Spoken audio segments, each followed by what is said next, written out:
Hey guys, it's me, Nicolette Mashile, also known as The Financial Bunny. Welcome to The Financial Bunny TV. Sorry this video took long, but we are on episode 2 of a tenant's guide to renting in South Africa. And today we're specifically looking at the lease agreement. But please do remember, none of my videos constitute as financial advice. If you are looking for financial advice, please speak to somebody who is certified and registered with the FSCA. So let's jump straight into that conversation. What is a lease agreement? Basically, it's a legal document that both parties who are coming together on an agreement are going to sign. I always call it a gentleman's agreement, or actually a friendly tool to manage an agreement between two people, right? So for me, a lease agreement is absolutely important, because when there are going to be disputes or we can't remember what we have agreed on, this would be the document that we are going to rely on to help us in understanding what was agreed and what will then constitute as a breach.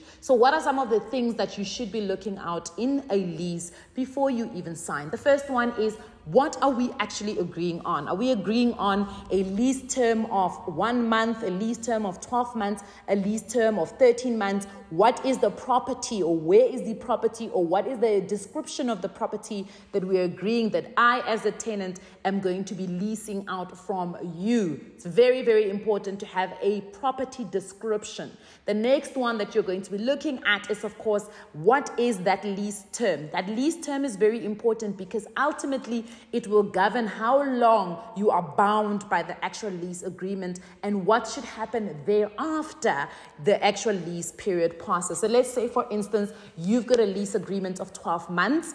We should be clear on what happens either before the 12 months is over in terms of what are the conditions of renewal, how much notice you need to give, whether you are the landlord or you are the tenant, right? And also, what is a notice period and how is the notice period? Because sometimes you get somebody saying, I want 30 business days. Now, 30 business days notice is not a month, right? Or they'll say, I want a calendar month starting from the 1st to the 1st, right? So you can't give it in the middle of the month. You have to give it on the 1st so that it lapses a whole calendar month, and that includes weekends.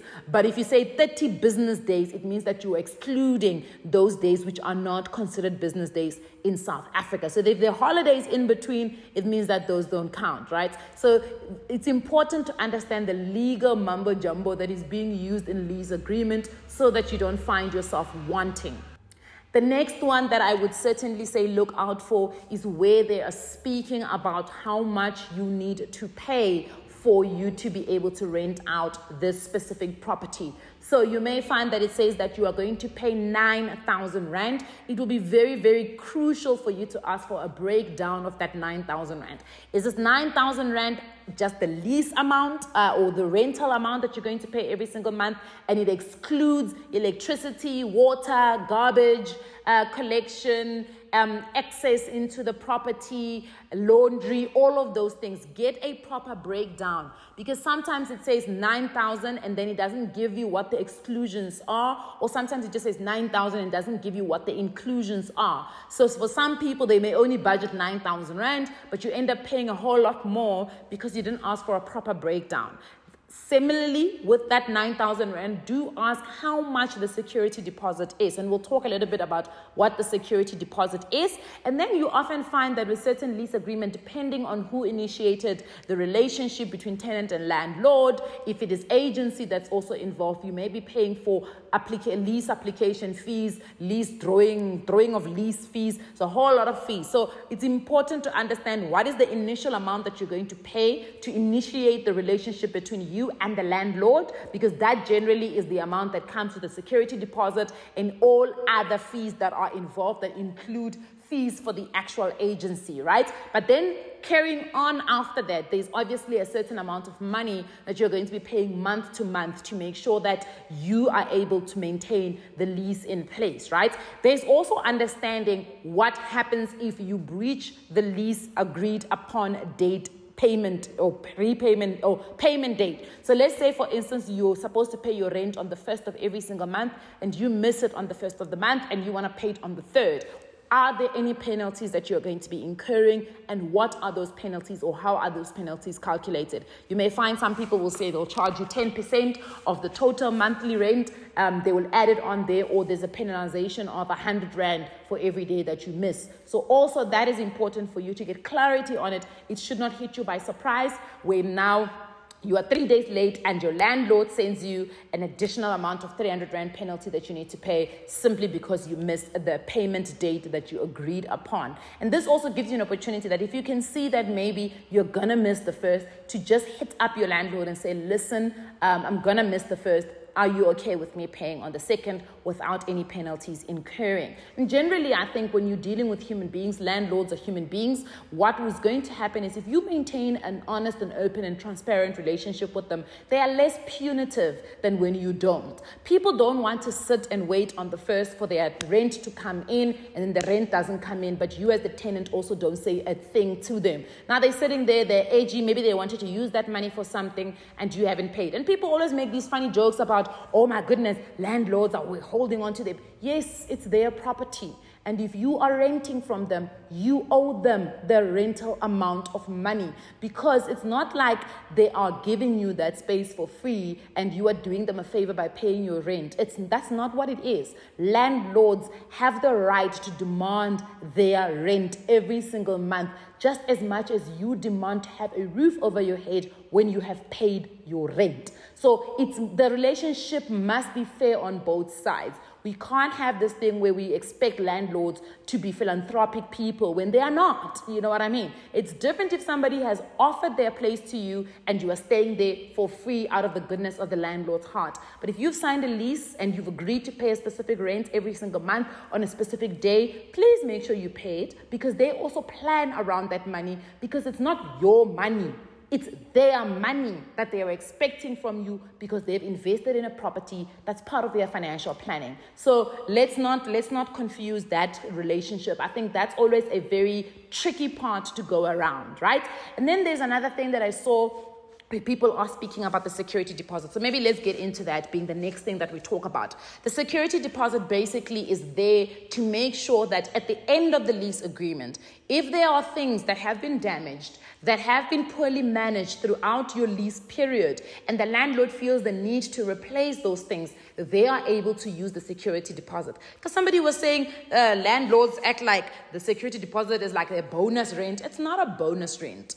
And it is illegal for landlords to keep your security deposit without giving you a justifiable reason as to why they are keeping that security deposit. In fact, the law in South Africa does not allow for a landlord to keep that security deposit unless they've done an in and out inspection that shows you, when we gave you the place, it looked like A, B, C, and D. Now, when you're giving it back, it's looking like FGH. So because of that, we need to reinstall the house to look like ABC as when we gave it to you. But the only way they can do that if there is an in inspection and an out inspection done. Right? It's important to understand that. But that also does not mean that you will just get away with the fact that an inspection wasn't done and break people's stoves, break people's lights, if you can see that there's a justifiable reason. The other thing that landlords have a responsibility to do is to show you how they're actually using the money that they're saying they're going to take from your security deposit. It does not also mean that you as a tenant can leave the last month and decide not to pay the rent because you expect them to use the security deposit. The last month's rent has to be paid. The security deposit is not money for last month. So you need to understand that. And that's why a lease agreement is important, because it literally states out and gives us, the landlord and the tenant's rights and responsibilities. Now, one of those responsibilities is that a tenant must pay their last month's rent, whether they like it or not. If they've stayed in the property, they must pay that last month's rent, which is why you will find that a lot of landlords, what they do is you prepay for the month instead of paying at the end of the month. So that, because they're trying to curb those kind of issues where if you don't prepay for that month, you have to move out. It means that you're planning on not staying in the property. But if you choose to stay in the property, you've got to prepay for the month so that you're not using that security deposit as your last month's rent. Yes, the law also does require that if you are giving a landlord your security deposit, they need to put it into an interest-bearing account. Because the reality is that for the longest of however long your lease term is, that money doesn't belong to the landlord. They may need to refund you.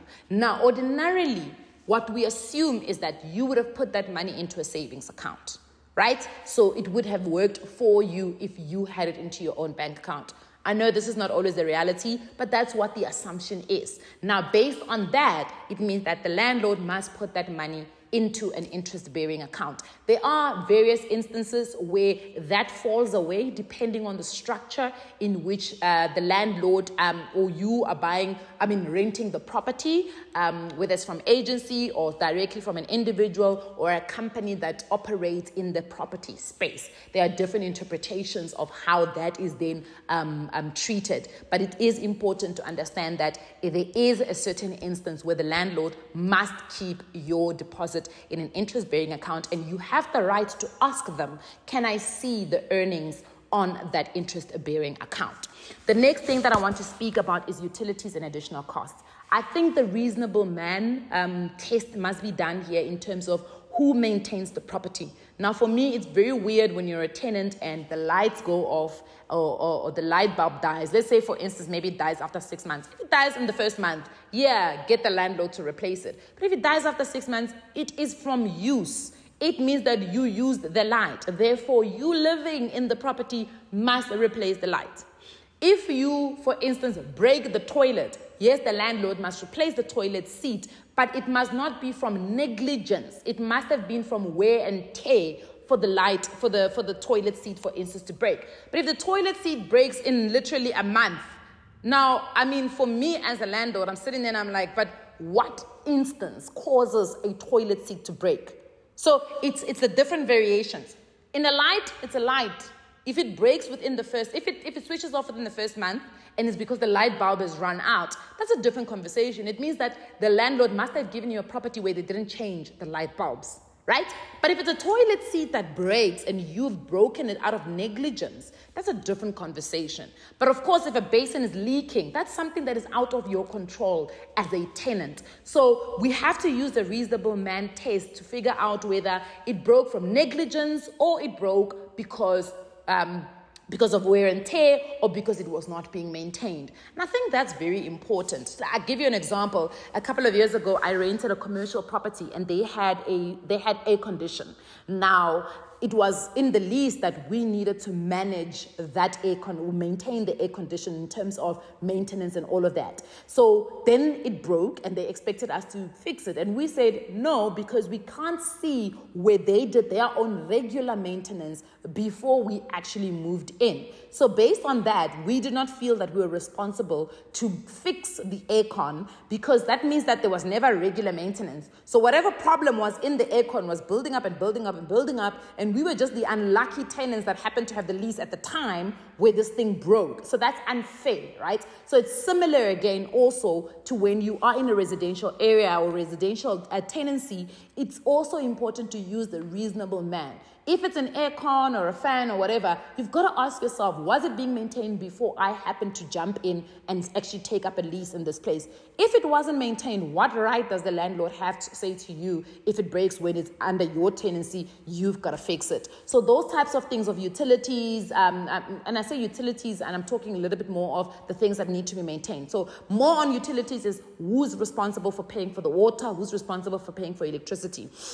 Say, for instance, you're in a sectional title and the landlord does not pay their levies and their city of Johannesburg or city or municipal rates, and then your lights get switched off because the landlord did not pay that portion.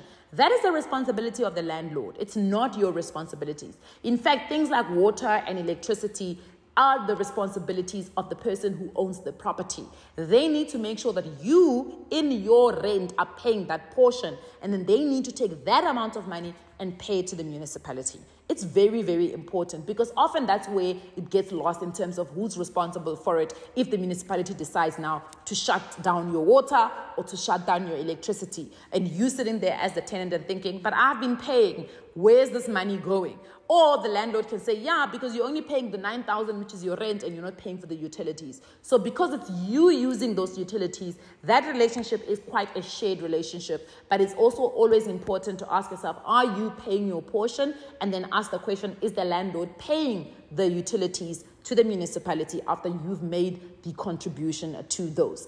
Same thing with the utilities. It's also important to get clarity from the beginning as to what you are responsible for. If the electricity is going to be calculated after, say for instance, they're doing meter readings, it's also important to understand how the meter readings are done. Often what I see, which is unspoken, is that if you're in a block of flats, what they generally do is they try to average out what each unit must pay if they are in a block. Sometimes that's unfair, especially if you are an individual person, you live by yourself, and you find yourself in a block with families. Now it means that you are kind of stuck having to pay an averaged out amount. Sometimes you're not even there for like a month, but you still get a utility bill. So it's important to get clarity, and it's just you as the tenant saying to your landlord, look, I don't know if this electrical bill or the reading is correct based on my usage. So please, can you check it out? And that's why we say, even before you sign the lease, ask for the previous tenant's electrical bills to get a sense of what is the average that you might end up paying if you are staying in that property. The next one, which I think I already spoke about, was the maintenance and repairs, which we've already spoken about. The last one is, of course, the rules and regulations of the not the last one, but one I want to speak about. The code of conduct that you will sign as a tenant. Because often what happens is if you breach the code of conduct of a specific estate or complex, the first complaint comes to the landlord. And they'll say your tenant is making a noise or your tenant is doing 1, 2, 3, 4. So it's very important to make sure that you as the tenant do sign the rules of conduct and then they become binding to you. And I would say if you are a tenant, rather ask the landlord that those communications get directly sent to you unless there's now a very bigger problem where they now have to speak to the landlord because you as the tenant need to be kicked out. But you rather manage those type of conversations. If there's a noise issue, you don't want your landlord to keep having the complaints sent directly to them. The next one is, of course, inspection. As I've already mentioned, inspection, it's important to do inspection. In the first week that you move in, make sure an inspection is being done. Make sure you're creating a snag list of things that are already broken, or you just feel like, this one I probably need to be clear that there was a crack on this tile, or one of the stove plates does not work, so that at the end when you're doing an out inspection, it's something that is brought back because you already created a snag list. The last one, I think, is also termination of the actual agreement. Agree on what termination looks like. What are the grounds for termination? And understanding that you as the tenant have the right to terminate the lease, but so does the landlord. But when there is going to be a sale, there's a law in South Africa that says hier kom voor koop, which other words means that a tenancy will trample a sale. So if, let's say, I have a tenant or you are my tenant and I want to sell the property, the next seller must be made well aware that there is a tenant and they are willing to take the property with existing tenant agreement in place. Last but not least, I want to speak about signatures. What we often do is that we will sign the lease as the tenant and the landlord doesn't reciprocate and sign it and send you back a copy. Before you move into anyone's property, if you have signed a lease, you need to ask them to revert back with a signed copy for you. So you must have a copy that is signed by both you and the landlord, not just a copy where you are the only one that has signed. Because if you don't have that, essentially, they never signed that lease agreement. And you don't want to find yourself in a situation where you're fighting simple things like a signature. I'm going to leave it at that. We'll come back and talk about rules and the law that is governing tenancy in South Africa in the next video. I hope it doesn't take too long. Mwah.